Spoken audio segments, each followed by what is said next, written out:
So there's an article out of Vox.com. I asked my wife to read it because I wanted to see if she had the same reaction to it that I did.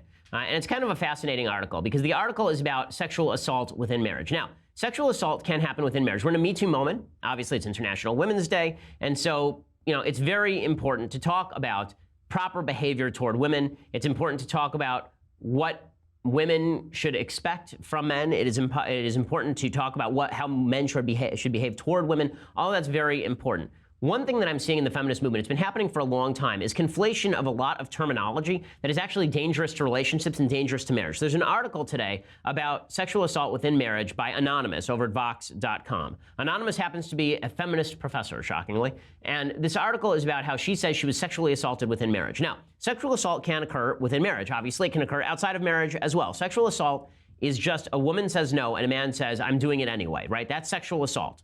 Right? A woman refuses consent and a man disobeys that and then does the most evil act a human being can do outside of murder, which is that he takes advantage of a woman against her will. Right? That is, in my view, should be punishable by castration or death. I mean, that's how seriously I take sexual assault. But one thing that the left has done is they have watered down consent. So we saw this with the Aziz Ansari story, where a woman accused Aziz Ansari of violating her consent when she did not, in fact, say no to him at any point. When she did say no, he stopped. It was just him being persistent. There was really no evidence that he raped her or sexually assaulted her in any way. She got naked in his apartment. They performed sex acts on each other. That whole story was ridiculous. Vox.com has another story that Ezra Klein is calling deeply important. And so I think it's important to recognize a couple of things. Within marriage, number one, as a married man, and as somebody who reads social science studies, and as someone who believes in evolutionary biology, men want sex more than women do. Or at least they want sex on a more regular basis than women do. Okay, every social science study ever done shows this. Men, on average, want sex more often than women do. The great feminist lie that women want sex in the same way that men want sex is just absurd. It's crap. It's not true. Men are more aggressive about sex. Men want sex more often. Men want sex with more different partners. Okay, all of these things are supported by a vast bevy of social science statistics. What that means is that within marriage, there is often an imbalance. Men want sex more often than their wives do. And so a question arises. What happens if a woman does not really want to have sex, but the guy wants to have sex? So the way traditionally women have treated sex within marriage is that there's a difference between I actively don't want to have sex with my husband and I'm not super into it, but I'll go ahead with it anyway. Okay, I'm not super into it, but I'll go ahead with it anyway because I love my husband is a pretty common thing within marriage. In fact, it's a very common thing within marriage. And I think it's a good thing within marriage. I don't think it's an active, I think the woman is not doing something wrong. I think she's doing something healthy and right for the relationship. Because when it comes to, that's not saying that a woman should have sex if she really doesn't want to, if she thinks her husband's a bore and disgusting person. If that's the case, divorce him. Or if the woman's feeling sick or she's not up to it. Like, a woman should never have sex if she doesn't want to have sex in the most egregious possible terms. But there are lots of times when women go along with a man. Man says, I would like to have sex with you. And the woman's like, well, not super into it. The guy says, please. And the woman says, okay. Right? This is a thing that happens routinely within marriage. It happens within every marriage, and it is healthy for marriage because one of the things about doing things for people you love is that you're constantly doing things where you are ambivalent about them, but you do them for the sake of the person that you love. Now, what's weird is that the feminist left treats it as though the only form of sex that can ever be had is the most passionate, the most interested form of sex. That women have to be, just really super into it in order for them to consent in the first place, which seems to violate the women's principles of consent. Like, there are lots of women who are willing to have sex with their husbands just because they think that it's a sign of love to their husbands, even if they're not physically in the mood. Right? That happens all the time. And I don't think that that's a bad thing. I think it's a very healthy thing. I think it's setting an expectation up for women that can't be fulfilled within a relationship if they think that a man is going to be happy with his wife only having sex with him only at the times when she is most enthusiastic about it. Because again, just biologically speaking, women are not going to be enthusiastic about sex nearly as much as men are. Relationships are about people doing things that they are ambivalent about, or even maybe don't want to do all that much because they love their partner. Again, this is not to say that men should be able to violate the consent of their wives. Of course not. That's rape. But it is to say that there are lots of situations in which women consent, aren't super enthusiastic, and consent anyway. We have this in everyday life with a variety of issues, and it's not just, and it's true of sex as well. The reason I say this is because this article from Vox.com blurs this line. They say that anytime a man says to his wife, can we have sex? And she says, I'm not super into it, but okay, that he's now raping her. This is a problem, okay? This undermines the nature of relationships. It creates false expectations for women on how sex is supposed to go within relationships. It creates false expectations for men on how sex is supposed to go within marriage. So here's what this anonymous person writes, who is, of course, a feminist. She says, a feminist professor. She says, 8 years into our marriage, sitting in a therapist's office with my husband, I mustered all my courage and said my deepest, darkest truth. When we have sex, I feel like I'm being violated. The unwanted sex at times made me sick. Once I had to run straight from the bed to the bathroom where I retched into the toilet. I spared him and the therapist that detail. Now, she doesn't say that she said no and then he raped her anywhere in this article. She just says that she didn't want the sex. She's apparently said yes or consented to it, and then she went and retched, which is to, I mean, I wonder why these people were married. There's part of the story we are not hearing here. That's not a normal thing. You have sex with your husband in a consensual level and then you go vomit.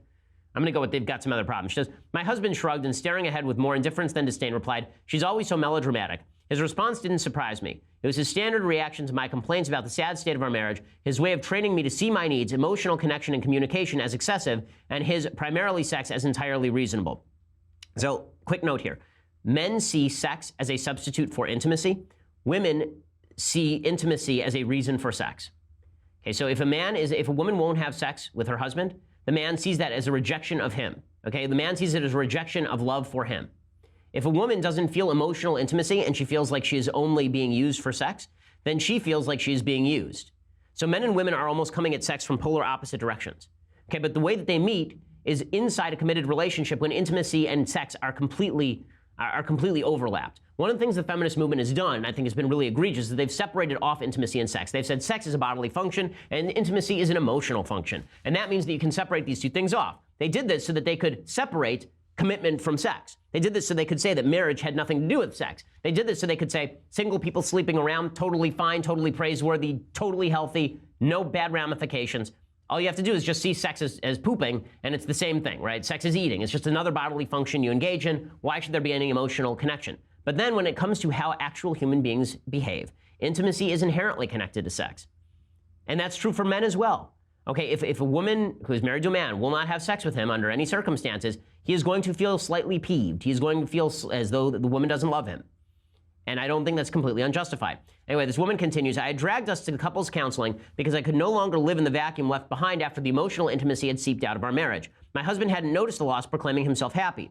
At home, so he sounds like an insane person, by the way, to be happy in this relationship. At home, having tried without success, the therapist prescribed exercises for restoring emotional connection, check-ins about feelings, non-sexual touch. My husband lobbied for his own solution. The thing you need is really complicated and difficult, and it's not something I can do. But the thing I need is easy and quick. Why can't you just give me the thing I need? I acquiesced. Okay, that's called consent. Okay, so she's stupid, first of all. She sounds like a person who at least is making bad decisions. Right? If your husband says to you, I can't give you anything that satisfies you emotionally, just give me the sex, and you go along with that, you're making a mistake in your relationship. She says, at the time, it didn't feel like a choice. It felt inevitable. I lived every evening dreading the signals of my husband's desire. I bargained my way out of sex as often as I could. I gloried in being sick enough to have the right to refuse. On the nights when I couldn't get out of it, we used a method I taught myself to tolerate and that he astoundingly tolerated as well. I read a book to distract myself for as long as I could while he did the thing he needed to do. I did not let him kiss me for the last several years of our marriage. That was the rule. You can bleep me, but you can't kiss me, and I don't have to pretend to like it. That satisfied him. Okay, so first of all, he sounds like a real messed up dude. Okay, if that satisfies any guy, if a guy feels satisfied by that sort of level of sexual connection with his intimate partner, then that person is screwed up. There are a lot of deeper issues in this marriage, but the problem I have with this article is the conflation of what seems to be, like, what she's talking about is a failed marriage, a real failed marriage where she hates her husband and he doesn't care about her. Okay, but what she's conflating that with is every woman who's ever said yes to sex with her husband when she wasn't like super into it. And she's conflating that with sexual assault. She said, submitting to sex with a man who knew it was unwanted, who knew I felt deep pain at our lack of emotional connection, and who had been clearly told that it felt like a violation, broke something in me. Knowing that he could still enjoy and feel emotionally fulfilled by that unwanted sex shattered my idea of our marriage. I felt like a sex doll. I felt unselfed. But I blame myself. Well, I mean, to a certain extent, you should have used your volition, right? I mean, you should have stood up and said no if this is the way that your marriage was going. And he does sound like a piece of work. But honestly, it sounds like you never said no. I mean, it sounds like you never said, listen, without emotional connection, nothing's happening in the bedroom, Buster, which seems like the right way to do this. But if you're setting up the expectation, here's the problem that I have with all of this. If you're setting up the expectation from men that men are only going to have sex with their wives when their wives are fully emotionally deployed, fully into it, really horny, right? If that's the idea, then that's not going to work inside marriages. It just isn't. Okay, women routinely make the decision that because they love their husbands, they are going to have sex with their husbands at times when it seems inconvenient, or at times when they are okay with it but not supremely into it, right? At times when it's not passionate love making on the beach, a la From Here to Eternity. Okay, if women are told that they don't have to, not that they don't have to do anything they don't want to, but if women are told that it's healthy for a marriage, that they can have a fulfilled, emotionally stable relationship on the basis of turning down sex except when they are most enthusiastic about it, that's not going to work. It's setting up unfulfillable expectations with regard to men. And if men are told that when they get married, then there's no greater access to sex than when they were single, then to be perfectly blunt about this, there will be less marriage. Okay, one of the reasons that men have sex, one of the reasons men get married in the basic bargain of things is because when they love a woman and believe that they are in a relationship for life, they're giving up polygamy, polyamory, for the sake of frequency in the basic economic bargain. To put it in its most blunt terms. On an emotional level, what they're really doing is they're saying, I love this woman so much, I'm willing to be with her the rest of my life, and because we love each other so much, we are going to have a lot more sex than I would if I were a single guy. Men identify sex with love, and women do too. They just come at it from different angles. Okay, so. We will make America great again.